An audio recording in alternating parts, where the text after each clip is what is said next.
हाँ, तो हम लोग बात कर रहे थे रूसीकरण का ना। रूसी यहाँ करण कारण नहीं करण होगा। रूसीकरण की नीति क्रांति हेतु कहाँ तक उत्तरदायी थी ना। तो यहाँ पर क्या करण, इसको काट के रूसीकरण की नीति क्रांति हेतु कहाँ तक उत्तरदायी थी। तो देखिए इसका जब आंसर क्या हो जाएगा, तो सोवियत रूस विभिन्न राष्ट्रीयताओं देश का देश था ना। सोवियत रूस जो था वो कैसा देश था, तो विभिन्न राष्ट्रीयताओं का देश था। यहाँ मुख्यतः स्लाव जाति के लोग रहते थे। और यहाँ पर कौन जाति, किस जाति के लोग रहते थे, तो स्लाव जाति के लोग रहते थे। इनके अतिरिक्त फिन, पोल, जर्मन, यहूदी आदि अन्य जातियों के लोग भी थे। स्लाव के अलावे फिन, पोल, जर्मन, यहूदी सभी वर्ग के लोग आते थे।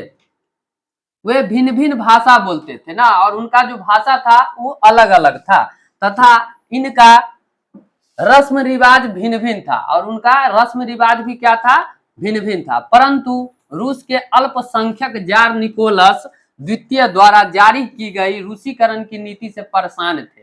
जो परंतु क्या था कि रूस के अल्पसंख्यक, अल्पसंख्यक मतलब जिसकी संख्या कम हो ना, जार निकोलस द्वितीय द्वारा जारी की गई रूसीकरण की नीति से परेशान थे। इसके अनुसार देश के सभी लोगों पर रूसी भाषा, शिक्षा और संस्कृति को लादने का प्रयास किया गया।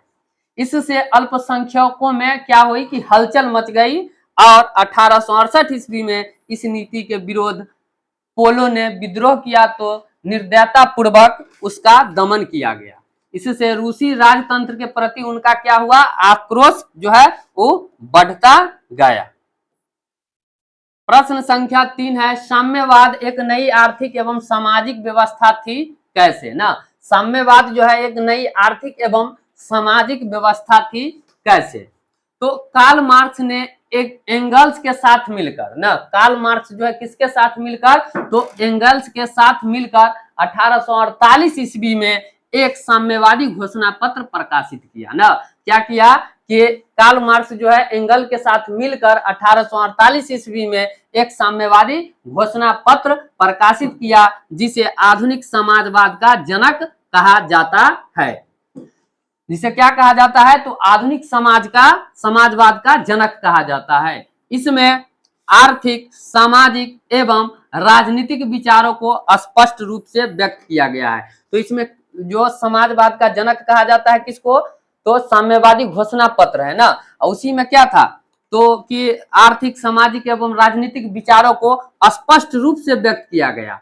इसने पूंजीवाद का विरोध कर वर्गहीन समाज की स्थापना में महत्वपूर्ण योगदान दिया।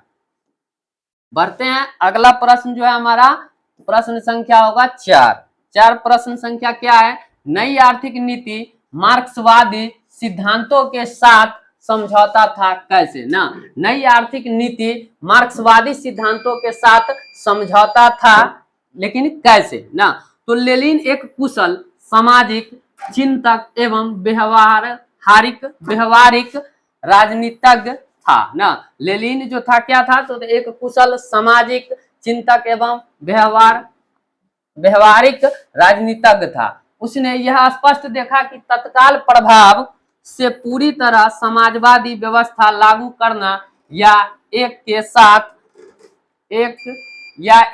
पूंजीवाद से टकराना संभव नहीं है ना। एक साथ क्या है, पूंजीवाद से टकराना संभव नहीं है। अतः उसने एक नई आर्थिक नीति की घोषणा की ना। और क्या किया कि एक नई आर्थिक नीति की घोषणा की, जिसमें मार्क्सवादी मूल्यों को भी तरहीज दिया, ताकि पूंजीवाद और समाजवाद दोनों के बीच संतुलन बना रहे ना। इसलिए क्या किया कि मार्क्सवाद मूल्यों को भी तरहीज दिया। किस लिए, क्योंकि इससे क्या होगा कि पूंजीवाद और समाजवाद दोनों के बीच जो है वो संतुलन बना रहेगा। यदि वीडियो पसंद आ रहा है तो जरूर वीडियो को लाइक कीजिए, चैनल को सब्सक्राइब कीजिए और शेयर करना न भूले, और अपना प्यारा सा कमेंट भी कीजिए कि आपको किस टॉपिक पर वीडियो चाहिए। हम जरूर उस वीडियो को लेकर आएंगे आपकी सेवा में। तो बढ़ते हैं अगला प्रश्न की ओर। अगला प्रश्न है, क्या प्रथम विश्व युद्ध में रूस की पराजय क्रांति हेतु मार्ग प्रशस्त किया कैसे ना। प्रथम विश्व युद्ध में रूस की पराजय क्रांति हेतु मार्ग प्रशस्त किया कैसे, ना कैसे, तो मार्ग जो प्रशस्त किया वो कैसे। तो देखिए इसका उत्तर क्या हो जाएगा, प्रथम विश्व युद्ध में ना, प्रथम विश्व युद्ध में रूस की पराजय रूसी क्रांति का तत्कालिक कारण बना, क्योंकि युद्ध के मध्य जार द्वारा सेनापति का कमान अपने हाथों में लेने के कारण जरीना और उसके तथाकथित गुरु रासपुटिन जो पादरी था ना, रासपुटिन पादरी जैसा निकृष्टतम व्यक्ति को षड्यंत्र करने का मौका मिल गया, जिसके कारण राजतंत्र की प्रतिष्ठा और भी गिर गई ना। उससे क्या हुआ कि राजतंत्र की जो प्रतिष्ठा है वो और भी गिर गई। अब आता है हमारा दीर्घ उत्तरीय प्रश्न ना, तो दीर्घ उत्तरीय प्रश्न है जिसका कि आंसर देना है 150 शब्दों में कम से कम उत्तर देना है ना। प्रश्न क्या है कि रूसी क्रांति के कारणों की विवेचना करें, रूस की जो क्रांति है उसके मुख्य कारण क्या क्या है ना। तो रूसी क्रांति के कारण निम्नलिखित है ना।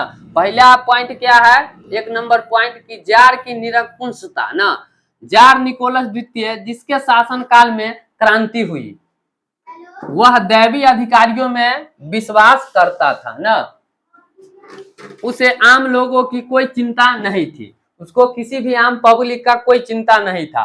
उसके द्वारा नियुक्त अफसरशाही व्यवस्था अस्थिर जड़ और अकुशल थी, उसके द्वारा जो नियुक्त किया गया था अफसरशाही व्यवस्था वो अस्थिर जड़ और अकुशल थी, अतः जनता की स्थिति बद से बदतर होती गई और इसके कारण क्या हुआ कि जनता को की जो स्थिति है वो बहुत ही खराब होते गई।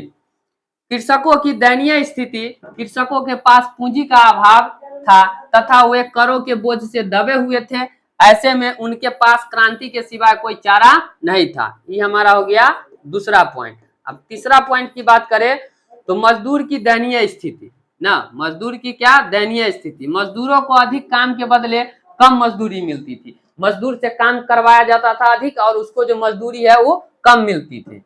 उनके साथ दुर्व्यवहार किया जाता था और मजदूर के साथ व्यवहार भी अच्छा नहीं किया जाता था। उन्हें कोई राजनीतिक अधिकार प्राप्त नहीं थे, वे अपने मांगों के समर्थन में हड़ताल भी नहीं कर सकते थे, वो अपने मांग के समर्थन में भी हड़ताल भी वे नहीं कर सकते। हमारा हुआ तीसरा पॉइंट। और चौथा पॉइंट क्या है इसका, औद्योगिकरण की समस्या ना, औद्योगिकरण की समस्या 4 नंबर में क्या हो जाएगा, औद्योगिकरण की समस्या। रूस में राष्ट्रीय पूंजी का अभाव था, रूस में जो था राष्ट्रीय पूंजी का क्या था, अभाव था। यहाँ औद्योगिकरण के लिए विदेशी पूंजी पर निर्भरता थी, विदेशी पूंजीपति आर्थिक शोषण को बढ़ावा दे रहे थे, अतः चारों ओर असंतोष था ना। और हमारा जो 5वां पॉइंट होगा ना, रूसीकरण की नीति, जार निकोलस द्वितीय ने विभिन्नताओं का ख्याल न करते हुए देश के सभी लोगों पर रूसी भाषा शिक्षा और संस्कृति को लादने का प्रयास किया, जिससे जनता में राजतंत्र के प्रति असंतोष बढ़ने लगा ना। तो ये हमारा हुआ 5वां पॉइंट। उसके बाद है क्या इसके इसी में कि मार्क्सवाद का प्रभाव तथा बुद्धिजीवियों का योगदान लिए टॉलस्टॉय, दोस्तोयेव्स्की, तुर्गेनेव जैसे चिंतक वैचारिक क्रांति को प्रोत्साहन दे रहे थे। रूस के औद्योगिक मजदूरों पर कार्ल मार्क्स के समाजवादी विचारों का पूर्ण प्रभाव था। रूस का पहला साम्यवादी प्लेखानोव राजशाही का अंत कर साम्यवादी व्यवस्था की स्थापना चाहता था।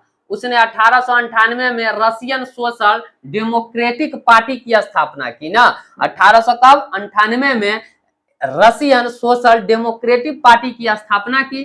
1903 में साधन एवं अनुशासन के मुद्दे पर पार्टी में फूट पड़ गई और 1998 में पार्टी का गठन हुआ और 1903 में साधन और अनुशासन के मुद्दे पर पार्टी में क्या पड़ गई, फूट पड़ गई। बहुमत वाला दल बोलेस्विक सर्वहारा क्रांति का पक्षधर था, जबकि मेंशेविक मध्यम वर्गीय क्रांति के पक्षधर थे। 1901 में सोशलिस्ट रिवोल्यूशनरी पार्टी का गठन हुआ जो किसानों की मांगों को उठाता था न।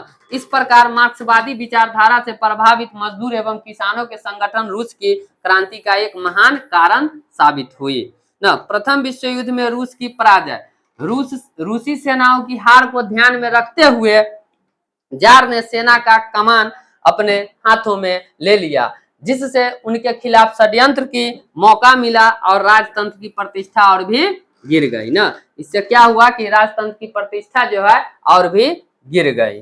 बढ़ते हैं प्रश्न संख्या 2 की ओर ना।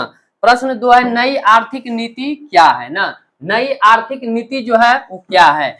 लेनिन एक कुशल सामाजिक चिंतक तथा व्यवहारिक राजनीतिज्ञ था ना। लेनिन जो था एक कुशल सामाजिक चिंतक तथा व्यवहारिक राजनीतिज्ञ था। उसने स्पष्ट रूप से देखा कि तत्काल प्रभाव से समाजवादी व्यवस्था लागू करना या एक साथ सारी पूंजीवादी दुनिया से टकराना संभव नहीं है ना। मतलब लेनिन को लगा कि समाजवादी व्यवस्था लागू करना एक साथ सारी पूंजीवादी से दुनिया से टकराना संभव नहीं है। इसलिए 1921 ईस्वी में उसने एक नई नीति की घोषणा की, जिसे नई आर्थिक नीति कहते हैं ना। इसकी प्रमुख बातें निम्नलिखित थी। पहला पॉइंट हो गया क्या कि किसानों से अनाज लेने के स्थान पर एक निश्चित कर लगाया गया ना। किसानों से जो पहले अनाज लिया जाता था तो अनाज न लेकर के उस पर एक निश्चित कर लगाया गया। बचा हुआ अनाज किसान का था और वह इसका मनचाहा इस्तेमाल कर सकता था। दूसरा पॉइंट है, यद्यपि यह सिद्धांत कायम रखा गया कि जमीन राज्य की है, फिर भी व्यवहार में जमीन किसान की हो गई ना। तीसरा पॉइंट है, 20 से कम कर्मचारी वाले उद्योगों को व्यक्तिगत रूप से चलाने का अधिकार मिल गया, और जिसमें 20 से कम कर्मचारी जो थे उसको व्यक्तिगत रूप से चलाने का क्या हुआ, अधिकार मिल गया। चौथा पॉइंट है कि आपका उद्योगों का विकेंद्रीकरण कर दिया गया। निर्णय और क्रियान्वयन के बारे में विभिन्न इकाइयों को काफी छूट दी गई।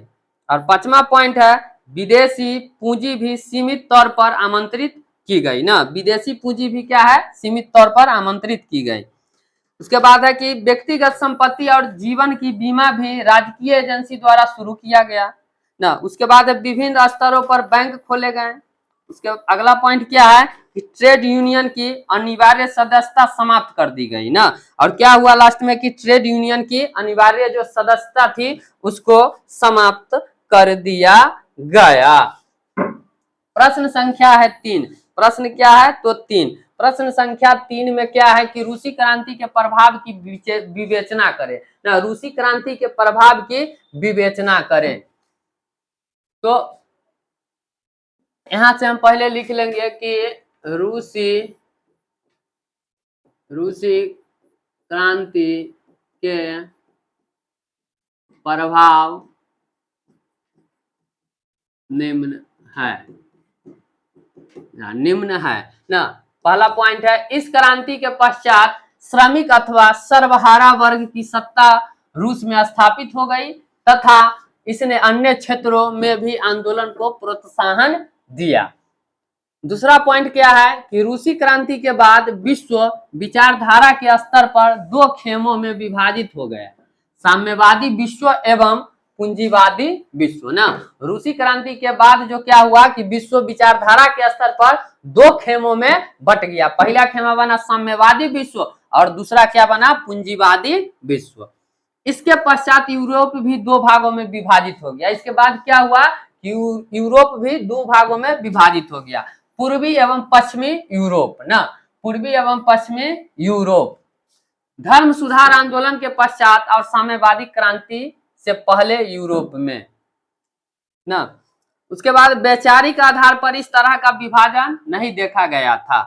उसके बाद तीसरा जो पॉइंट है, द्वितीय विश्व युद्ध के पश्चात पूंजीवादी विश्व तथा सोवियत रूस के बीच शीत युद्ध की शुरुआत हुई ना। द्वितीय विश्व युद्ध के पश्चात क्या हुआ, द्वितीय विश्व युद्ध के बाद कि पूंजीवादी विश्व तथा सोवियत रूस के बीच क्या हुआ तो शीत युद्ध की शुरुआत हुई और आगामी 4 दशकों तक दोनों खेमों के बीच शस्त्रों की होड़ चलती रही।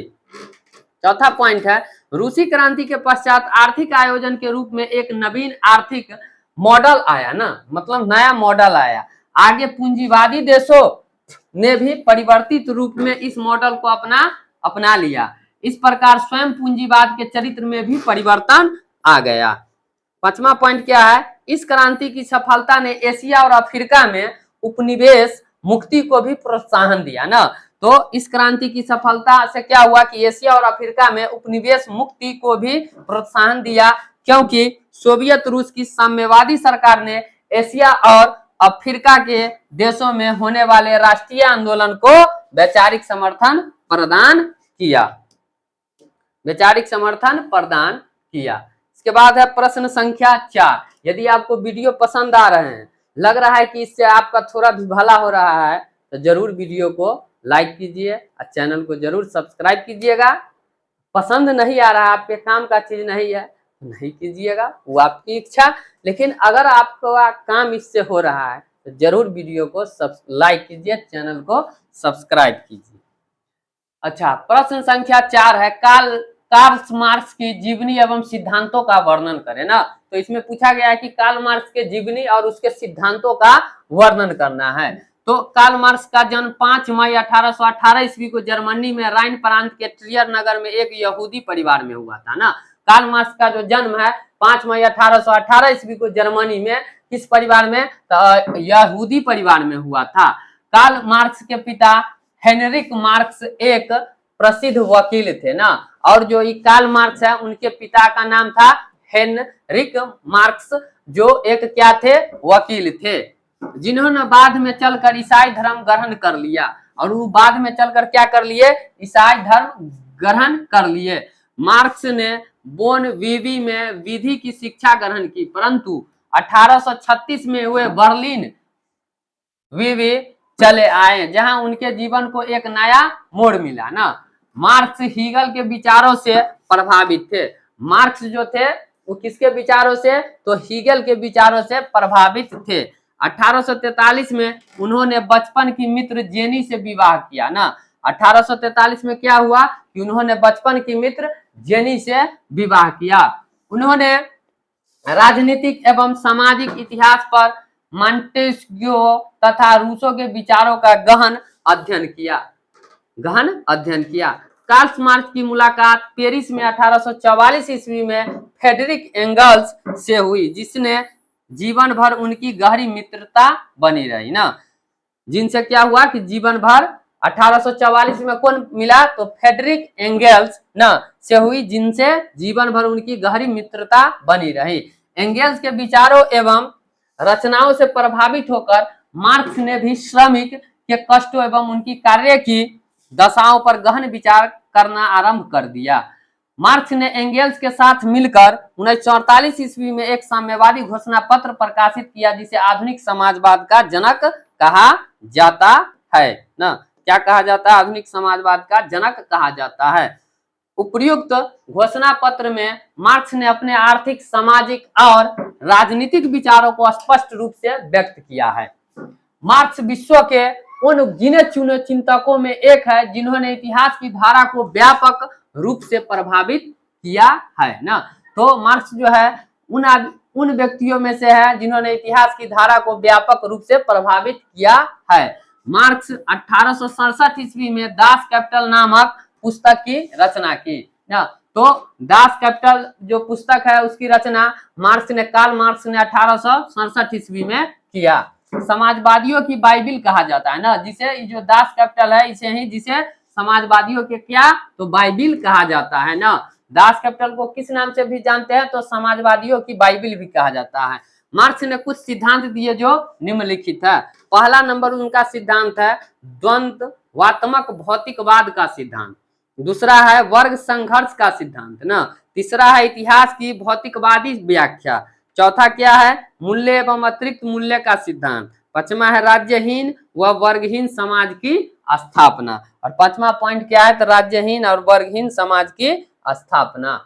आशा करते हैं आपको सभी प्रश्न बहुत अच्छे से समझ में जरूर आ रहे होंगे। यदि प्रश्न समझ में आ रहा है तो वीडियो को लाइक कीजिए, चैनल को सब्सक्राइब कीजिए, थोड़ा सपोर्ट कीजिए भाई लोग। बिना सपोर्ट के मन नहीं लगेगा ना, सपोर्ट कीजिएगा ना तो बहुत मन लगेगा। थोड़ा सब्सक्राइबर कीजिए, कम से कम चैनल भी तो मोनेटाइज होना चाहिए। अच्छा चलिए, अगला प्रश्न है यूटोपियन समाजवादियों के विचारों का वर्णन करें ना। यूटोपियन समाजवादियों के विचारों का क्या है, वर्णन करना है। तो यूटोपियन यानी स्वप्नदर्शी समाजवादियों के विचार निम्न है। पहला पॉइंट है कि सेंट साइमन वे प्रथम यूटोपियन समाजवादी एवं फ्रांसीसी विचारक थे, जिसने समाज को निर्धन वर्ग के भौतिक एवं नैतिक उत्थान के लिए कार्य करने और लोगों को एक दूसरे का शोषण करने के बदले मिलजुल कर काम करने की बात कही। उसने घोषित किया प्रत्येक को उसकी क्षमता के अनुसार तथा प्रत्येक को उसके कार्य के अनुसार आगे, यही समाजवाद का मूलभूत नारा बन गया ना। दूसरा पॉइंट है कि चार्ल्स फैरी पर वह आधुनिक औद्योगिकवाद का विरोधी था तथा उनका मानना था कि श्रमिकों को छोटे नगर अथवा कस्बों में काम करना चाहिए। तीसरा पॉइंट है लुई बला, यहां से होगा लुई बला फ्रांसीसी यूरोपियन चिंतकों में एकमात्र व्यक्ति जिसने राजनीति में भी हिस्सा लिया ना। उनका मानना था कि आर्थिक सुधारों को प्रभावकारी बनाने के लिए पहले राजनीतिक सुधार आवश्यक है ना, पहले राजनीतिक सुधार आवश्यक है। उसके बाद का पॉइंट क्या है, तो तीसरा जो है ब्रिटिश उद्योगपति रॉबर्ट ओवन, वह सबसे महत्वपूर्ण यूटोपियन चिंतक जिसने बताया कि संतुष्ट श्रमिक ही वास्तविक श्रमिक है ना। तो आपसे पूछा भी जाता है प्रश्न कि यूटोपियन समाजवादी कौन नहीं थे ना, तो कौन कौन है, रॉबर्ट ओवन है, लुई बला है और चार्ल्स फैरियर भी है ना। तो आपका जो आज का प्रश्न है लुई बला, सेंट साइमन और रॉबर्ट ओवन जो है कौन है, क्या है, तो यूटोपियन समाजवादी है। उसके बाद तो आज का जो हमारा क्लास यहीं समाप्त होता है। यदि आपको वीडियो पसंद आया हो, सवाल सब समझ में आया हो अच्छे से, तो जरूर वीडियो को लाइक कीजिए, चैनल को सब्सक्राइब कीजिए और अपना प्यार भरा कमेंट जरूर कीजिए। तब तक के लिए जय हिंद, जय भारत, जय जवान, जय किसान।